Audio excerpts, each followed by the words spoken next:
പ്രശ്നക്കാരുണ്ടോ? നമുക്കിന്ന് അത്താഴത്തിൻ്റെ വീഡിയോ ആകാം. ഇപ്പോൾ സുലേഖ അരിയും ആവശ്യത്തിന് വെള്ളവും ആവശ്യത്തിന് ഉപ്പും പയറുമായിട്ട് നമ്മൾ കുക്കറിൽ അടുപ്പിൽ വേവിക്കാൻ വെച്ചിട്ടുണ്ട്. നല്ല വിസിലൊക്കെ വന്നിട്ടുണ്ട്. അപ്പുറത്തെ അടുപ്പിൽ തീ കത്തിച്ച് ഒരു ചട്ടി വെച്ച് അതിൻ്റെ അകത്ത് എണ്ണ ഒഴിച്ച് ആവശ്യമായ പച്ചമുളകും ഇഞ്ചിയും വെളുത്തുള്ളിയെല്ലാം എടുത്ത് വെച്ച് ഒരു മണിക്കൂറിന് മാങ്ങയിൽ മുളക് പൊടിയും മഞ്ഞൾപ്പൊടിയും കായപ്പൊടിയും ഉപ്പും എല്ലാം ചേർത്ത് നന്നായി ഇളക്കി വെച്ചിട്ടുണ്ട്. ചട്ടിയിൽ എണ്ണ ചൂടപ്പോൾ അതിൻ്റെ അകത്തേക്ക് ഉലുവ ഇട്ടു. അപ്പോൾ കഞ്ഞിയുടെ അടുപ്പ് ഓഫാക്കി നമ്മൾ അതിൻ്റെ അകത്തേക്ക് കടുകിട്ട് നമ്മൾ നേരത്തെ എടുത്ത് വെച്ചിരുന്ന പച്ചമുളകും അതെല്ലാം ഇട്ട് കുറച്ച് ഉപ്പ് ഇട്ട് മഞ്ഞൾപ്പൊടി ഇട്ട് നന്നായിട്ട് കഴിച്ച് വന്നപ്പം നമ്മുടെ മാങ്ങ അതിൻ്റെ അകത്തേക്ക് ഇട്ട് കൊടുത്തേ.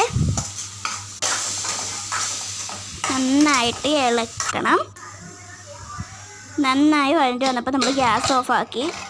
നമ്മുടെ കഞ്ഞി വെന്തിട്ടുണ്ടായിരുന്നു. നമ്മളത് തുറന്ന് നന്നായിട്ട് ഇളക്കി നമ്മളൊരു പാത്രത്തിലേക്ക് കഞ്ഞി ഒഴിച്ചേ. എന്ത് രസമാണല്ലോ, കുക്കർ തുറന്നപ്പോൾ നല്ലൊരു മണമായിരുന്നു. പിന്നെ നമ്മൾ അച്ചാറിൻ്റെ പാത്രം എന്ന് പറഞ്ഞപ്പോൾ സൂപ്പർ മണവും നല്ല വെന്ത് വന്നിട്ടുണ്ടായിരുന്നു മാങ്ങേര. അങ്ങനെ നമ്മൾ കുറച്ച് അച്ചാറും ഒരു പാത്രത്തിൽ വെച്ച് കുറച്ച് ഇഞ്ചിക്കറിയും വെച്ച് കുറച്ച് പയർ തോരനും വെച്ച് ഇനി നമുക്ക് കുടിച്ച് നോക്കാം.